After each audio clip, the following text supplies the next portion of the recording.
તો સુરતના કોટ વિસ્તારના બાલાજી રોડ ઉપર આવેલી સુરત જનરલ હોસ્પિટલના અસ્તિત્વ સામે જોખમ ઊભું થયું છે. સુરત શહેરના કોટ વિસ્તારના બાલાજી રોડ ઉપર આવેલી સુરત જનરલ હોસ્પિટલ છેલ્લા 100 વર્ષથી સુરત શહેરના લોકોને રાહત દરે સારવાર પૂરી પાડી રહી છે. ગરીબ અને મધ્યમ વર્ગના લોકો માટે આ હોસ્પિટલ આશીર્વાદરૂપ સમાન બની છે. ત્યારે ચૌટા પુલ સહિતના દબાણોના કારણે હોસ્પિટલ સુધી વાહનો તેમજ દર્દીઓ સરળતાથી પહોંચી શકતા ન હોય લોકોને સારવાર પૂરી પાડતી સુરત જનરલ હોસ્પિટલ ખુદ બીમાર અવસ્થામાં મુકાઈ છે. એમ્બ્યુલન્સ, પોલીસ વાન દબાણોના કારણે ફસાઈ ગઈ હોવાના અનેક બનાવો ચૌટા પુલ વિસ્તારમાં જોવા મળ્યા છે.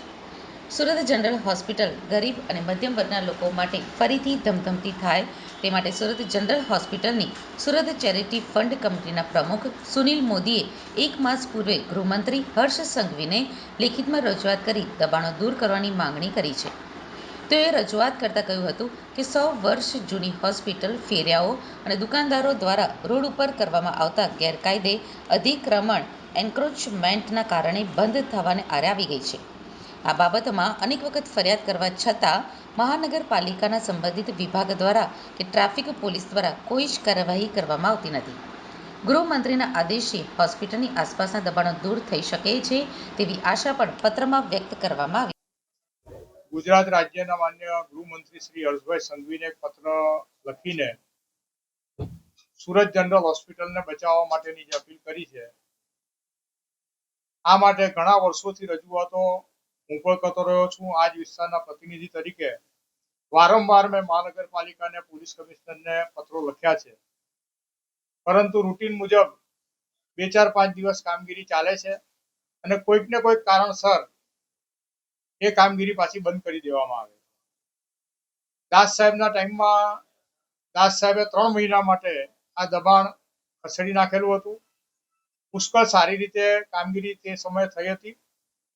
આ દબાણોને કારણે હોસ્પિટલને તો તકલીફ પડે જ છે, પરંતુ આ ચૌટા બજારમાં ભૂતકાળમાં હતી એવી ખૂબ જ સારી પેઢીઓ અનાજ કરિયાણાની બધી એ લોકો અહીંયાથી વેચીને બીજે શિફ્ટ થઈ ગયા છે અથવા તો ભાડે આપી દીધી છે.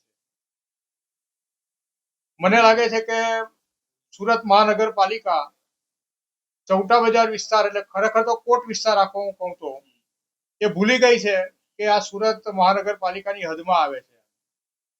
કારણ કે કોઈ બાબતની કોઈ દરકાર લેવી નહીં અને સુરત મહાનગરપાલિકા એટલે સુરત વોલ સિટીમાંથી જે મેં અગાઉ પણ એક પત્ર લખેલો હતો, મીડિયાને પણ પત્ર આપેલ કે સામૂહિક અહીંયાથી લોકો હિજરત કરી જશે. પરિસ્થિતિ હવે કોઈ બહુ દૂર રહી નથી. અહીંયાના સ્થાનિક લોકોને અહીંયા રહેવું જ છે, પરંતુ આ બધી જે સમસ્યા છે પાર્કિંગની, દબાણની, આને કારણે લોકો અહીંયાથી કંટાળીને ચાલી જાય છે. દબાણ જે છે એ લોકો કોણ હોય છે, કઈ રીતે કરે? દબાણ કરનારા લોકો અહીંયાના સ્થાનિક છે જ નહીં, એ લોકો બહારથી આવે છે. એવું કહેવાય છે કે સ્થાનિક દુકાનદારો એમની પાસે ભાડું વસૂલે છે. જો આ ભાડું વસૂલતા હોય તો એ ગેરકાયદેસર છે. જેમ ચંડોળા તળાવમાં પેલો કોઈ બિહારી જો ભાડું વસૂલતો હતો ને એ ગેરકાયદેસર હોય, તો અહીંયા સરકારી જમીન પર જો કોઈ દુકાનદારો ભાડું વસૂલતા હોય અને તે બહારથી લોકોને લાવીને વસૂલતા હોય તો એ પણ ગેરકાયદેસર જ છે. એવા દુકાનદારોને પણ આઈડેન્ટિફાઈડ કરીને એની પર પગલાં ભરવા જોઈએ, કારણ કે આવા લોકોને લીધે સ્થાનિક લોકોએ ભોગવવું પડતું હોય છે. તો મારી તંત્રને વિનંતી છે કે હવે આ પ્રમુખનો પત્ર એ આખરી પત્ર બની રહે અને અમારી મહાનગરપાલિકા, સુરત જનરલ હોસ્પિટલ અને સ્થાનિક લોકો અહીંયા રહી શકે એને માટે પ્રયત્નશીલ થાય.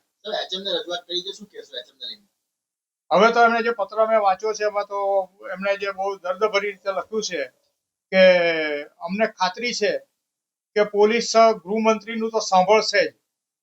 એટલે હવે પછી જો દબાણ થઈ જાય ફરી વખત તો એ ગૃહમંત્રીની પ્રતિષ્ઠાનો પ્રશ્ન છે એનો. કારણ કે જો હવે દબાણ થયું ને પોલીસ કોઈ કામગીરી નહીં કરે તો એવું કહેવાશે કે ભાઈ આ તો ગૃહમંત્રીને પણ ગાંઠતા નથી. અત્યારે જે રીતે કાર્યવાહી કરી છે, સર આપનું નામ અને શું રજૂઆત છે, શું પત્ર લખવામાં આવ્યું છે? આખું બોલી જાઓ. આજે અમારી હોસ્પિટલ 150 વર્ષ જૂની છે,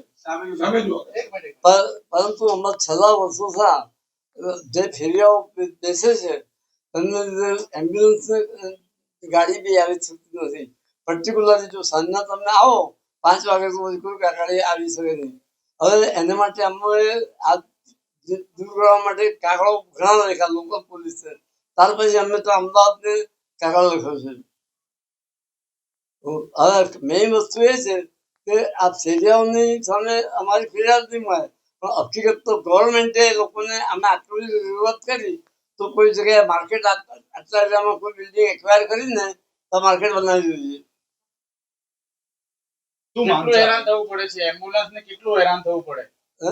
એમ્બ્યુલન્સ કેટલી હેરાન થાય છે આવતી વખતે હા તો એમ્બ્યુલન્સ આવી જ નહીં શકે સાંજના. તમે જો સાંજના જનરલ ફાર્મસી છે ત્યાંથી અવાજ આપતો નહીં આવી શકે, આમ ચોકટા બજારમાંથી પણ નહીં આવી શકે. ચોકટા બજારમાં જાઓ તો ત્યાંથી પણ નહીં આવી શકે. એટલે આમ લાલગેટ થી અવાજ આવો તો બાલાજી રોડ પર કોના પર બધું એન્ફોર્સમેન્ટ છે. એટલે ફક્ત એક જ રસ્તો ખુલ્લો છે, એક જ રસ્તો ખુલ્લો છે તે આપણે કોટ સર્કલ રોડ થી આવીએ તે રસ્તા દ્વારા વસ્તુ થાય. કોણ કરે છે દબાણ કોણ કરે છે હે? દબાણ કોણ કરે છે દબાણ કોણ કરે છે? ફેરિયાવાળા કાં દબાણ નથી કરતા એ લોકો. દબાણ દબાણ દબાણ તો ફેરિયા ઉભા રહેલા દબાણ થાય ને, લોકો કરે છે. હું તો એમ કહું કારણ કે ફેરિયા ઉપર તમે ખરીદી કરો છો તો ફેરિયાઓ આવે છે ને. કેટલા વર્ષોથી આ દબાણ હતું? ઘણા વર્ષો થઈ ગયા. શું હવે માંગણી શું છે અમારે દબાણ દૂર કરવાની માંગણી છે અમારી. કે આ દબાણ દૂર થાય ને સહેલાઈથી અમારી એમ્બ્યુલન્સ આવી શકે. એનું કારણ કે એમ્બ્યુલન્સ ની ડાક્ટરોની ગાડી પણ નથી આવી શકતી એટલે ડાક્ટરો પણ નથી આવતા. બસ છેલ્લા કેટલા વર્ષો છે ડાક્ટરો આવવાનું મોડે જ કહે કે તમારે તો આવવામાં અમારી ગાડી